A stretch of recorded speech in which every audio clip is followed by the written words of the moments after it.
Oh, mate, that's so loud. Hello? Hi, Jeremy Pace here, Chairman at West Bromwich Albion. After reviewing your credentials, we have decided to offer you the manager role here at West Bromwich Albion. We hope you accept. Yeah, great. I'm really keen to get started. So glad you've accepted me as manager. You will not regret this. I'm sure we won't. We'll be in contact with you over the next few days.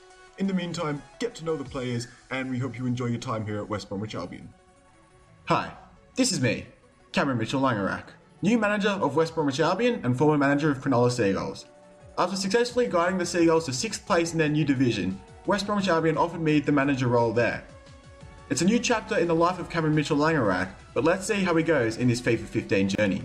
What's going on, guys? Here it's Cameron Mitchell-Langerak reporting for Touchline TV, and today we'll be looking at the FIFA 15 West Bromwich Albion Career Mode series. So as you've just seen, we've been offered the contract as West Bromwich Albion manager, and today's episode we're looking at the squad and analysing a few things there. Before we get to any of that, unfortunately the West Bromwich Albion fans have voted 88% against the appointment of Cameron Mitchell-Langerak as West Bromwich Albion manager. So in this series we're also going to be trying to win over those fans as well. FIFA 15's got some new amazing fan features, so we'll be trying to win over those fans as well. 88% against us, which means only 12% wanted to see Cameron Mitchell-Langerak as manager of West Bromwich Albion. But let's get into the squad. So we're going to start off here with the goalkeepers and defenders. And looking at this first of all, there's not going to be any big surprises. Ben Foster, Boaz Myhill and Luke Daniels, I'm looking to keep them as my goalkeepers. Ben Foster against Everton made a bit of a mistake. Unfortunately for us, I'm an Everton fan if you don't know.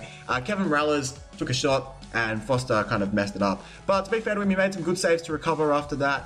And he's proven, he's been around a fair while, and I think he's a top quality keeper with great potential. So I'm going to be keeping Ben Foster as goalkeeper unless we get a ridiculous offer in which we can bring in an amazing replacement. But I don't like to do that in FIFA. Also, in this FIFA series, we're not going to be talking OP, we're not going to be talking sweat, not going to be talking any of that FIFA Ultimate Team crap. We're going to be talking real life football and applying it to this career mode series. So, as you can see, we've got Boaz Myhill, who will be a good backup keeper. Nothing outstanding, but solid backup. And then we've got our young Luke Daniels, who can grow and perhaps maybe overtake Foster one day. Definitely, he should be able to grow to a backup keeper. Alright, so we're going to be moving on to the defenders now. I'm going to try and keep this as short as possible. When I'm talking about real life football, I tend to ramble a lot. So I'm going to be trying to keep this as brief as possible. And one other thing before we get into it, these are just my opinions on the players. I'm not basing it on FIFA because EA are always wrong. I'm basing it from what I've seen. And I don't watch West Brom every week. I still watch them fairly often enough to, from what I feel, to make a fair judgment on them. But if there are West Brom fans out there who disagree with my opinions on the players, please let me know, because I don't want to be selling off fan favourites or players the fans really like. So moving on, we've got right back, we've got Andre Wisdom, a loanee from Liverpool. Haven't watched too much of him. I think the only time I've actually watched him was that game against Everton. He was bang average in that. We'll give him a go, see how he goes, but I don't see him being a regular first choice starter, or else even getting in the season after on a permanent deal. Next, we've got Chris Baird, the Fulham, he signed from Fulham, I'm fairly sure, or was it Reading? I know he played for Fulham for a fair while, and he was part of that team that got relegated last season. And he's got experience, but I'm not going to rate him as the greatest defender in the world. He can fit anywhere into our back line, and even centre defensive midfielder, but he'll be a sporadic first-team player for sure. We won't be able to sell him off because he just signed for the club, and that's FIFA rules. And yeah, we'll give him a go, but I don't expect him to be starting many games. And finally, we've got Christian Gamboa, my pick to start right back for this career mode series. I'm going to give everyone a go, by the way, but I'm just saying it now. Gamboa is very likely to be the first choice starter. I think he's a quality player in real life.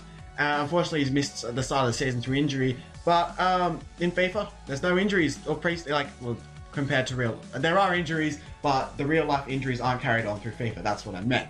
And Gamboa, unless he gets injured in pre-season, will surely be starting come that first match day. And moving on to our centre-backs, we've got Craig Dawson. Again, a decent defender. He's 24.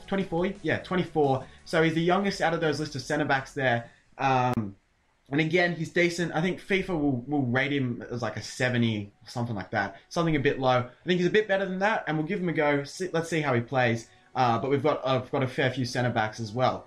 But moving on to the next one, Olsen, a player for me who's passed it. Now, don't get me wrong.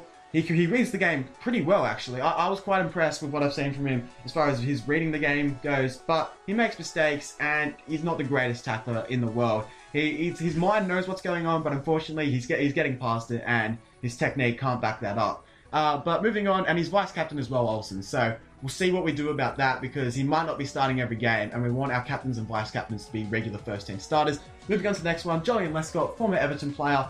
Now, he's probably going to be the pick to start at centre back. He needs to get fit in real life, obviously. But I like Lescott a lot. Used to play for Everton, and he's part of the title-winning squad where he's playing first-team football as well. Took a pay cut to join West Brom. So I'm going to reward that, and I'll give him lots of first-team game time, and unless he screws up regularly?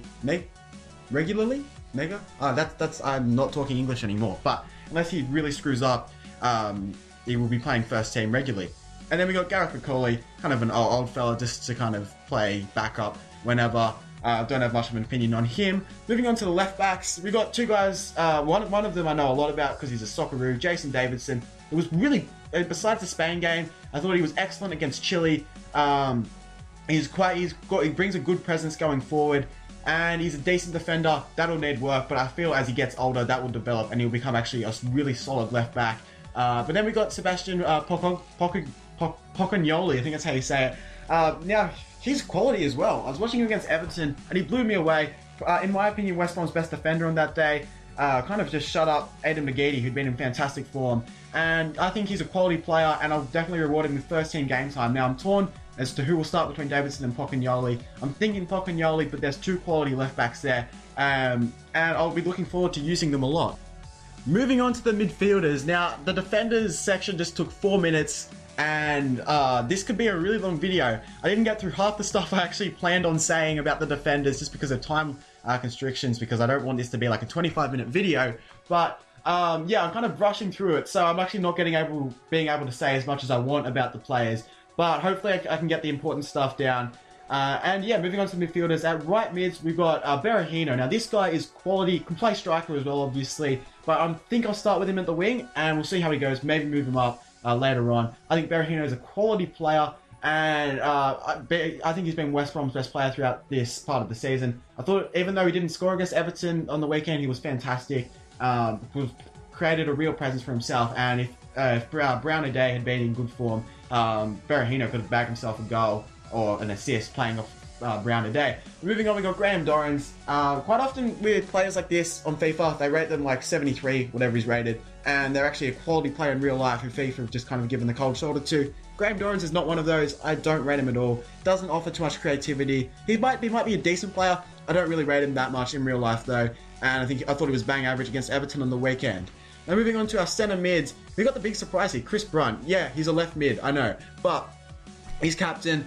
He's playing terrible at left mid at the moment. I think he's a better ball player. He is slow, and I want someone fast on the wings. Not because it's a FIFA sweaty thing to do, just because your wingers are generally fast players who can turn a break in defence. And Chris Brunt doesn't offer that. I think he's a decent ball player who can hit a ball.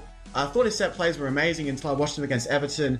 He obviously used to have amazing set piece routines, but against Everton his corners were pretty shocking. But nevertheless, I'll keep him because he's captain, and I don't want to be selling off the captain. Playing him at centre mid, and hopefully he delivers the goods. Next up, we've got Yusuf Malumbu, another quality player, I feel. Actually, I haven't seen too much of Malumbu. Whenever I watch West Brom, he's just not playing. I don't really get it. But I'll be looking to start him as often as I can. We've got a list of quality centre mids here, so it's going to be really hard to fit everyone into the team, but I'll give Malumbu as much first-team game time as I can. Next up, we've got Craig Gardner, another player who I rate quite highly. Hasn't quite worked out for him at places like Sunderland and Aston Villa. He's ended up at West Brom now, and he's looked quite decent to start off the season. I think he is a really good player. Can hit a dead ball as well, and he can shoot like a gun. So I'll definitely be looking to throw him in the team, and hopefully he can pick up some goals and assists for me. And finally, we got Claudio Jacob. This guy is quality. Now, he hasn't been playing too much for West Brom at the start of the season due to all the transfer speculation and whatnot. But this guy is quality. I'm telling you, I'm going to get him as much first-team game time as I can. Quality player, and he'll be excellent in that holding midfield role. Moving on to our more attacking midfielders, we've got James Morrison. Can play anywhere in those lists. I think he's another quality player at West Brom. He can actually get back and defend as well, so I might be tempted to throw him in centre mid. But another player who's great, will offer a fair few goals as well, and will get me some assists. Like I said, quality player in real life. Next up, we've got Sebastian Blanco. I'm not going to lie, I don't know a thing about this player. He signed from, I think it was it Shakhtar Donetsk? I think it was some Ukrainian club, maybe not, I don't know. He's an Argentine attacking mid. He went on for like 5 minutes against Everton and looked pretty average, but I'll give him first game time. Let's see how he goes. Like I said, I don't know a thing about him. Moving on to Stefan Sessegnon, the guy who signed from Sunderland last year. He can be brilliant, not going to lie. He can be fantastic, and he can also be horrible. So Stefan Sessegnon, if he clicks, will be fantastic, and he offers a lot of creativity, a lot of flair to this West Brom team, which actually lacks a bit of that. So Sessegnon will be great. I can just see him, Berahino, and Uday working like a treat, but that's if they all find form, and Sessegnon is going to have to find that under my management. Otherwise, he won't be getting the first team game time, because look at that stack of midfielders. Left mids, we got Samaras, who can play left wing or up front, or even as like a false 9 player.